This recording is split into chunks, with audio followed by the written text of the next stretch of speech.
Alladzina amanu taqullaha haqqa tuqatih wa la tamutunna illa wa antum muslimun. Walhamdulillahi rabbil alamin. Alhamdulillah, Bang Faisal, akhirnya kita bisa disatukan ini ya kan, dalam satu panggung yang indah, satu panggung yang indah yang insya Allah bawa berkah juga, bawa berkah indah ya. dan bawa berkah. Betul sekali Ustaz. Ya, sebelumnya nih untuk warga Kota Binjai ya yang sedang beraktivitas olahraga Car Free Day, khususnya orang-orang yang mau hidup sehat gitu kan. Betul sekali. Selamat berolahraga, selamat pagi dan assalamualaikum warahmatullahi wabarakatuh. Ya, kembali. Salam kenal ya, saya Fikri Khomeini. Tempatnya di Tandem tinggalnya Bang Faisal. Tandem ya. Masih wilayah Kota Binjai juga, Tandem City. Tandem City ya. Tandem City. Masya Allah. Nah, itulah kira-kira pembukaan atau perkenalan singkat dari saya Bang Faisal. Iya. Begini Ustaz, seperti bincang-bincang kita buat Ustaz ya. Yang kita ketahui kan banyak di masyarakat ya. Pastinya pada hari ini adalah fokus untuk menjaga kesehatan. Iya, betul sekali.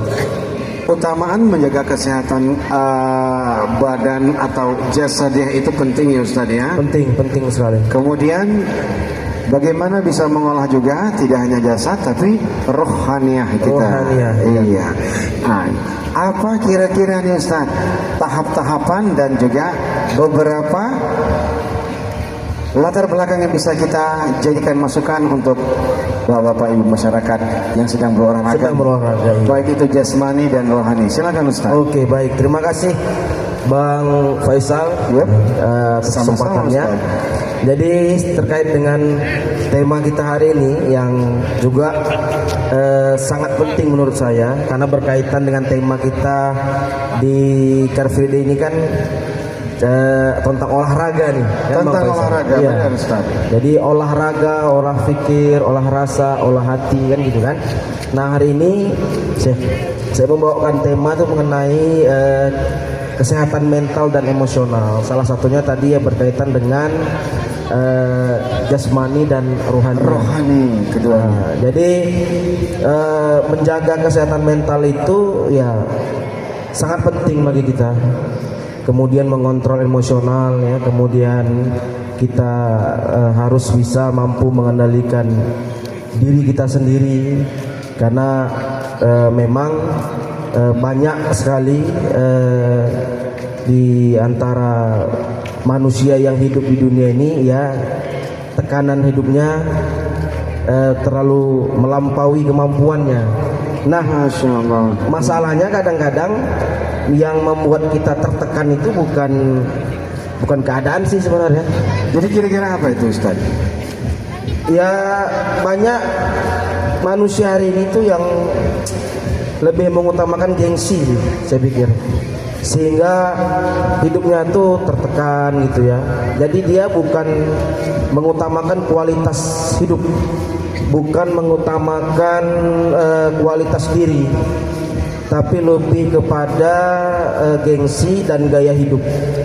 Nah, jadi ditambah lagi memang ya saat ini mungkin ya biaya hidup agak tinggi gitu kan Bang. Agak tinggi ya, beda seperti sebelumnya. Iya. Tapi seharusnya kan kita bisa menyesuaikan gitu kan dengan keadaan dan jangan menyalahkan keadaan gitu kan, sehingga banyak orang yang tertekan dan seakan-akan menyalahkan keadaan, bahkan tidak sedikit juga manusia yang menyalahkan Tuhan gitu kan. Nah, ini yang kacau gitu. Jadi kita yang hidup, kita yang bertindak, kita yang berpikir, tapi justru malah kita menyalahkan Tuhan gitu. Tuhan. Nah, ini kesehatan mental yang sangat rusak dan mungkin ya emosional yang tidak terkendalikan, sehingga dalam hal ini ya Al-Quran itu memberikan perspektif yang berbeda, langkah-langkah konkret ya yang mungkin harus kita lakukan mulai hari ini dan seterusnya gitu kan. Nah, jadi kesehatan mental dan emosional itu harus kita ikhtiarkan gitu, dengan cara, salah satunya dengan cara ya fokus pada perbaikan kualitas diri gitu. Betul. Nah, kualitas hidup, bukan justru memperbanyak gengsi dan meningkatkan gaya hidup, sehingga tidak sedikit manusia orang gitu ya, demi untuk menaikkan personal branding, dia apa namanya ya, menghalalkan segala cara gitu. Ya, Iya. ini yang bahaya gitu, Bang Benar. Faisal. Benar, Ketika benar. kita tidak bisa menjaga kesehatan mental dan emosional kita. Emosional kita. Dan tadi ada terucap ya dari Ustaz Fikri sendiri, ada beberapa langkah-langkah gitu ya untuk memberikan satu penyemangat atau mengembalikan ya, Betul. mengedukasi jiwa dan raga kita yang diambil dari Al-Quran. Nah, itu menarik ini Ustaz. Silakan Ustaz. Oke, baik. Jadi sebelum saya mengarah ke sana gitu kan, Bang. Siap. Nah, ada data yang menunjukkan gitu bahwa 15,5% penduduk Indonesia itu mengalami gangguan mental. 15,5% 5% dari keseluruhan jiwa ya. dari Indonesia, penduduk Masya Allah. Indonesia, dan 46%-nya itu Gen Z, generasi Z itu banyak sekali mendapat tekanan dan gangguan mental yang rata-rata usianya itu 12 sampai 27 tahun ya. Kemudian 41% adalah generasi milenial, ya. usia 28 sampai 43 tahun.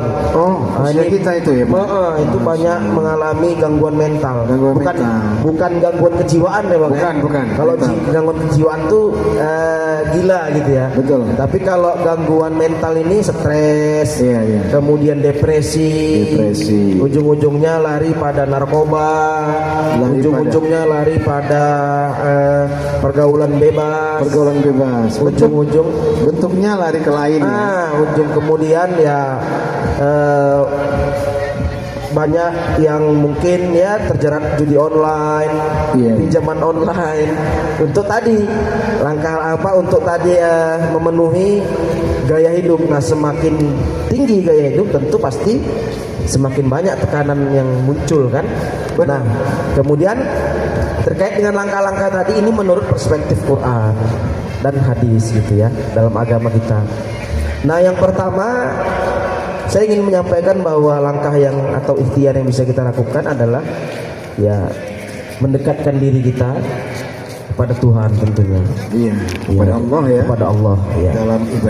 Dalam ibadah salah satunya kita memperbanyak zikir. Nah, hal ini sudah ditekankan dalam Al-Quran, dalam Quran surah Ar-Ra'd.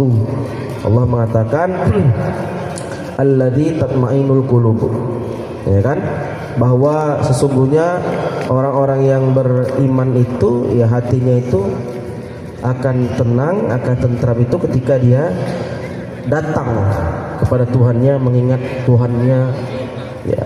Dan ini proses kita mengingat Tuhan itu harus dengan keyakinan dan keikhlasan. Betul, keduanya ya. Iya, harus menyeimbang pasti. harus ada keyakinan gitu. Oh gitu. Jadi kunci untuk memperbaiki interaksi kita dengan Tuhan, dengan Allah Subhanahu wa taala, salah satunya dengan keyakinan dalam diri gitu. Iya. Ini berkaitan dengan tauhid dan keimanan gitu. Betul. Jadi tidak sedikit orang yang beribadah gitu ya, tapi kemudian ketika ekspektasinya pada dunia nyata itu tidak sesuai dengan nilai-nilai ibadah yang dia yakini, ya dia akan berputar arah gitu. Ya itu tadi, dia menganggap bahwa dengan sholat, dengan mengikuti perintah agama itu akan membawa dia pada kekayaan duniawi gitu, pada kenikmatan duniawi. Padahal dalam prosesnya kita ini kan harus bertahap gitu, Bang. Ya, dalam prosesnya kita harus bertahap. Untuk mendapatkan ketenangan itu kita harus berkeyakinan bahwa dengan kita berzikir, dengan kita salah satunya adalah ya membaca doa ya, kemudian kita membaca Al-Quran, itu kan salah satu bentuk kita untuk mendekatkan diri kepada Tuhan, kepada Allah. Betul sekali. Memperbanyak istighfar itu kan salah satu upaya kita yang bisa kita lakukan untuk menjaga kesehatan mental kita. Mental kita. Nah, Oke. Nah, ada lagi Ustaz?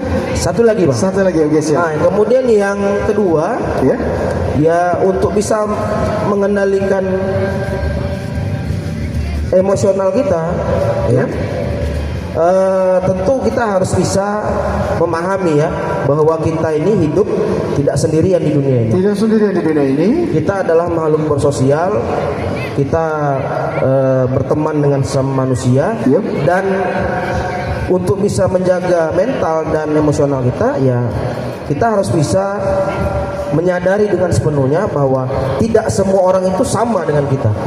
Siap. Iya kan, dalam hal pikiran, tindakan dan ya perbuatan kita, perkataan itu kan tidak sama gitu. Tidak sama satu dengan yang lainnya. Lain. Jadi kita ya jangan baper gitu. Jangan baper. Sikit-sikit kita tersinggung.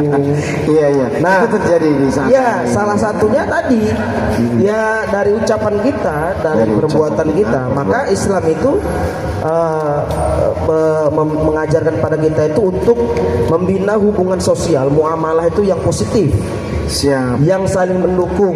Iya. Yang saling menguatkan. Menguatkan satu sama lain. Iya. Dan juga ya harus bisa menahan diri. Iya. Masing-masing itu harus bisa menahan diri. Tidak sedikit juga orang hari ini yang kemudian ya gara-gara baper gitu ya memutuskan tali silaturahim. Ini yang gawat ya. Ini yang gawat dan ini yang sangat menyusahkan. Sangat menyusahkan. Padahal dalam hadis Rasul mengatakan gitu ya, 3 hari seorang muslim itu tidak bermuamalah ya, berinteraksi lebih dari 3 hari, maka haram hukumnya kan gitu. Oke Ustaz. Jadi harus bisa menjaga kesehatan mental dan emosional kita. Emosional dijaga dan juga mental kita ya, diseimbangkan. Siap Ustaz. Untuk jam kita insyaallah kita akan masuk ke agenda yang lain ini Ustaz. Oh iya, siap. Jadi apa kira-kira pesan-pesan terakhir, pesan-pesan cinta buat kita semua di sini Ustaz? Tentunya sama seperti yang saya sampaikan dari awal nih Bang Faisal. Apa itu? Ya kan? Bahwasanya yang pertama ya kita harus menjalin interaksi, menjalin hablum minallah yang baik, gitu ya, dengan Rob, dengan Tuhan. Ya perbaiki kualitas hubungan kita. Ya, jadi kalau perumpamannya kalau kita dekat dengan pejabat, kalau kita dekat dengan orang yang berpengaruh, tentu akan dimudahkan hidup kita. Dalam seluruh administrasi kan gitu. Iya. Dalam kepentingan duniawi. Apalagi kalau kita dekat dengan Tuhan. Urusan akhirat, urusan dunia insya Allah akan dimudahkan. Akan dilancarkan kan gitu. Asalkan kita yakin. Benar sekali. Kuncinya harus yakin. Dan yang kedua harus menyadari dengan sepenuhnya bahwa kita hidup bersosial, tidak bisa mengontrol pikiran orang lain, tidak bisa mengontrol lisan dan perbuatan orang lain. Maka yang harus kita kontrol adalah diri kita perbuatan kita, ucapan kita. Sehingga muncullah kalau dalam sebuah ungkapan itu ada yang sering kita dengar, Anda sopan kami segan. Jadi kalau sering. Iya, jadi kalau kita sopan orang pun segan. Tapi kalau gaya kita selengean, tingkah kita petentengan, orang pun nggak suka. Gitu, orang pun kurang akan berminat ya. Orang pun akan menjauhi kita. Jadi kita ini harus rendah hati, jangan sombong gitu ya. Nah, kemudian tetap terus menjalin silaturahim dengan siapapun, ya selama itu bisa meningkatkan nilai tambah dari diri kita. Dan sekali lagi saya tekankan kepada kita semua, utamakan kualitas diri, bukan kualitas kehidupan, gaya hidup kita. Yang menjadi persepsi ya kan. Baik ya, demikian obrolan kita arti bincang-bincang kita dengan Ustaz Fikri pada pagi berbahagia ini. Kami ucapkan terima kasih Ustaz ya. Sama-sama Bang Faisal. Terima kasih Bang Koko juga. Kita akan ketemu kembali di waktu akan kita kontak kembali. Pastinya. Inilah waktu yang sangat singkat ini. Sangat bermakna karena memang mudah-mudahan bisa memberi manfaat. Kita semua. Buat kawan-kawan dari di medsos kita ya kan, dan juga kawan kita yang ada di seluruh keliling lapangan ini. Betul ya. Oke, kita akan memasuki satu